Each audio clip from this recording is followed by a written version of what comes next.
Pierre-Luc Dubois apologizes again to Kings fans. It wasn't accepted.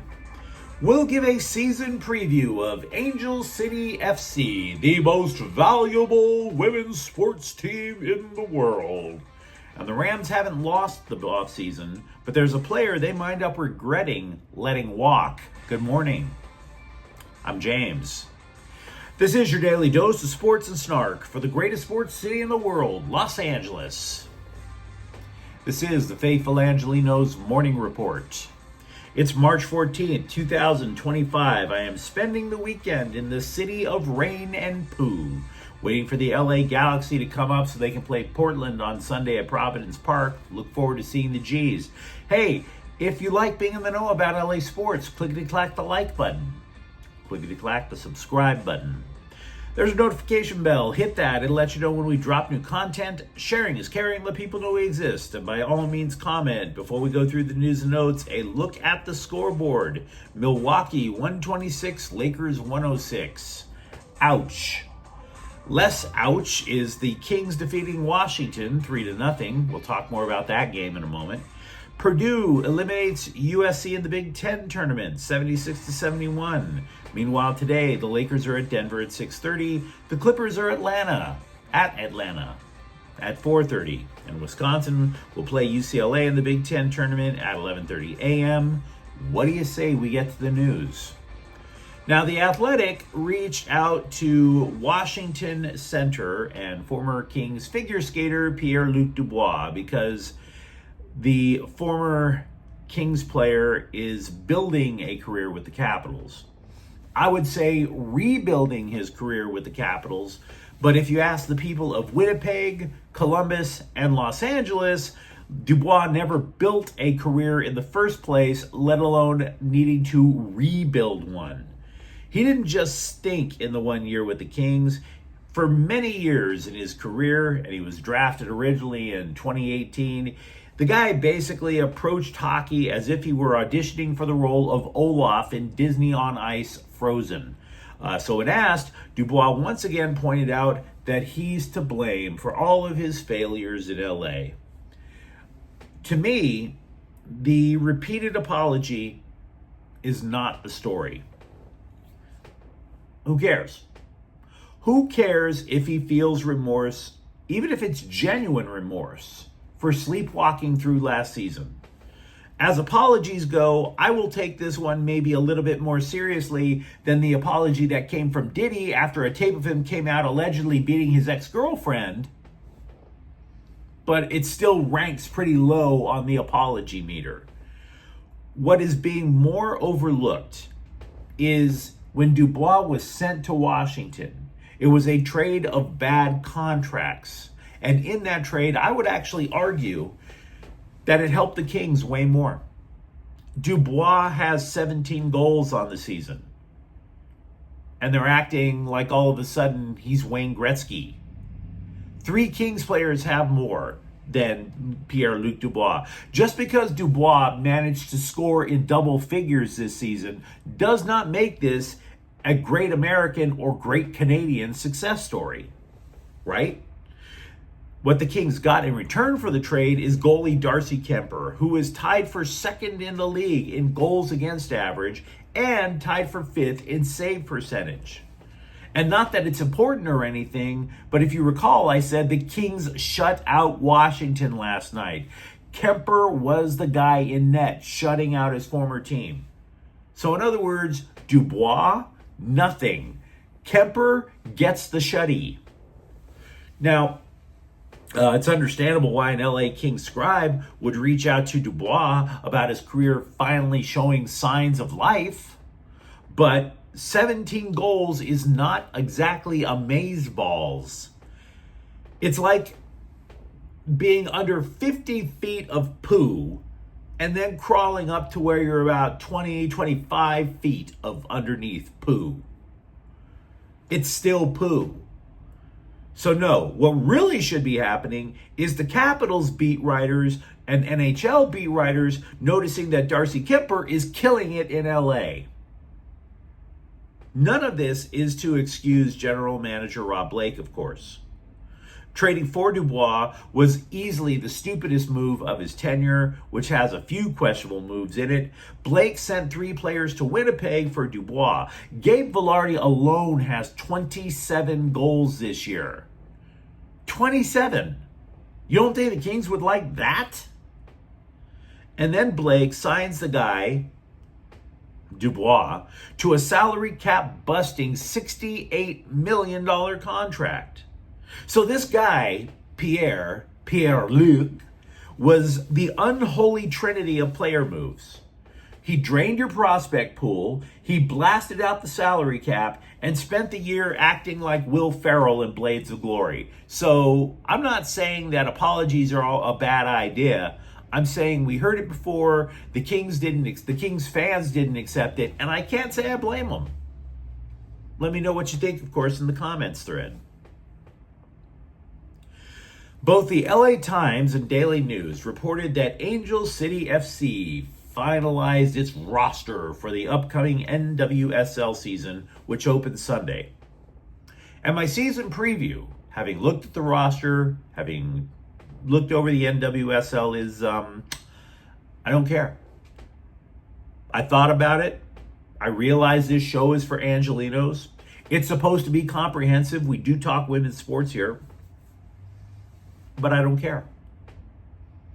And it's not because of misogyny. I actually will watch and enjoy women's sports. The reason I don't care is because we have no evidence after 3 years that Angel City cares either.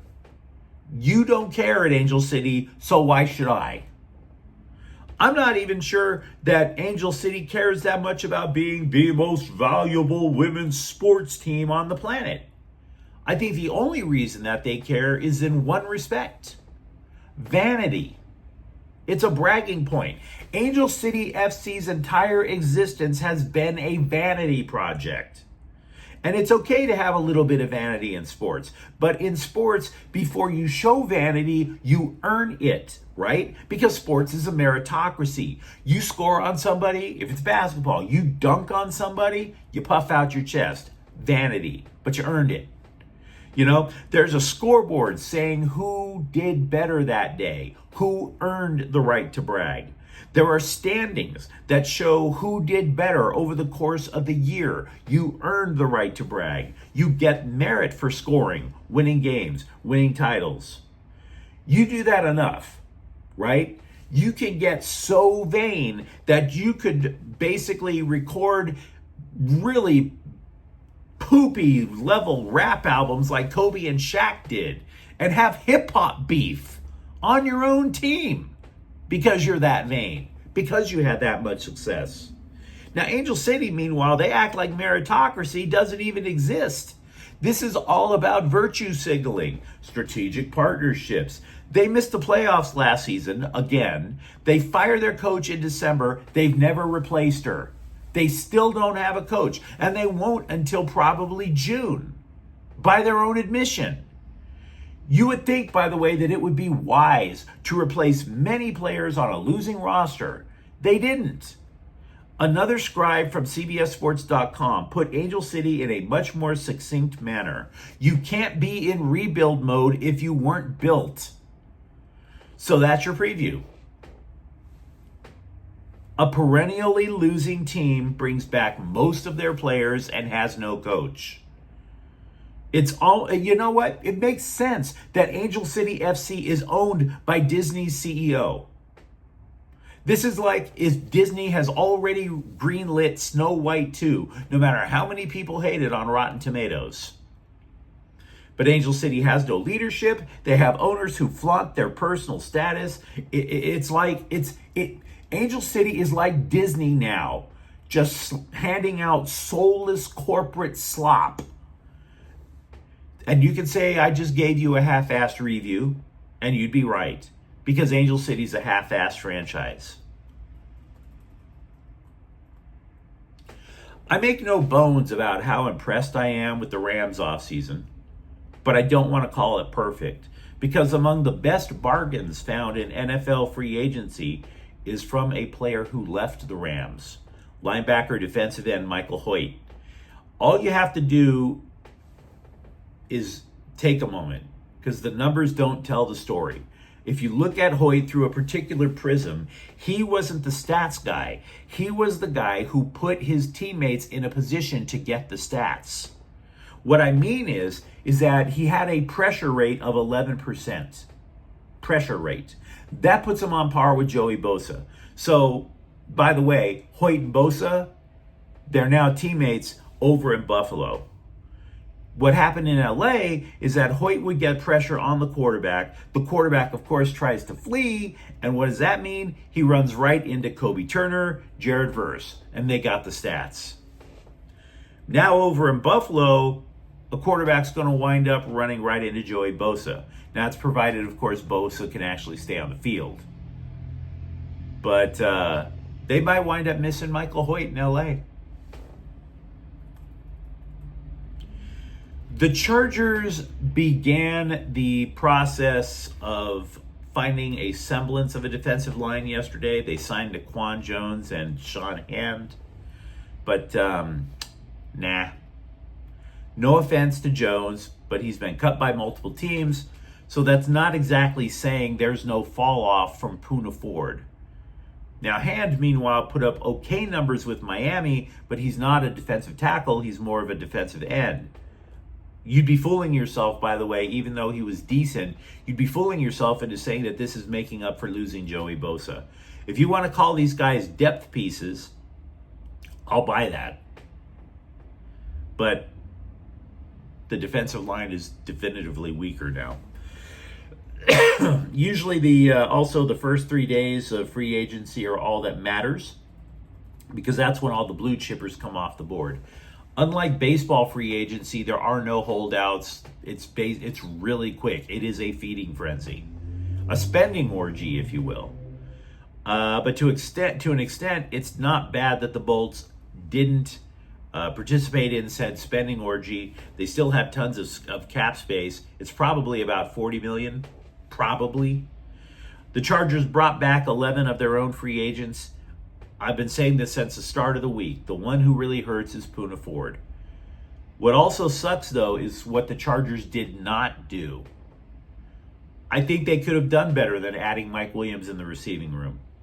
But the real ish is not necessarily the line. Not necessarily the receiving core. The real shortcomings of this team are both lines on the interior.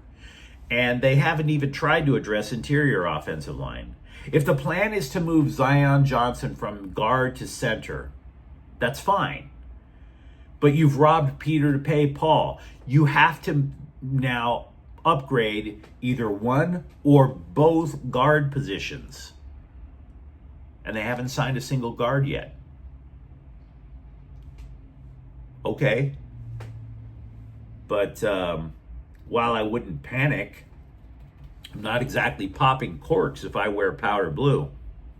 But you let me know what you think in the comments thread. Talk to me, for example, about your fondest memories of not liking Pierre-Luc Dubois. And for that matter, what do you think of the Rams and Chargers offseason or the upcoming Angel City FC season? And if you enjoyed the content, don't forget to subscribe to Faithful Angelenos. We talk LA sports every single day here. Thank you for watching. I'm James. We'll be back tomorrow. Faithful Angelenos is a Kian Cortel Queso production. Take care.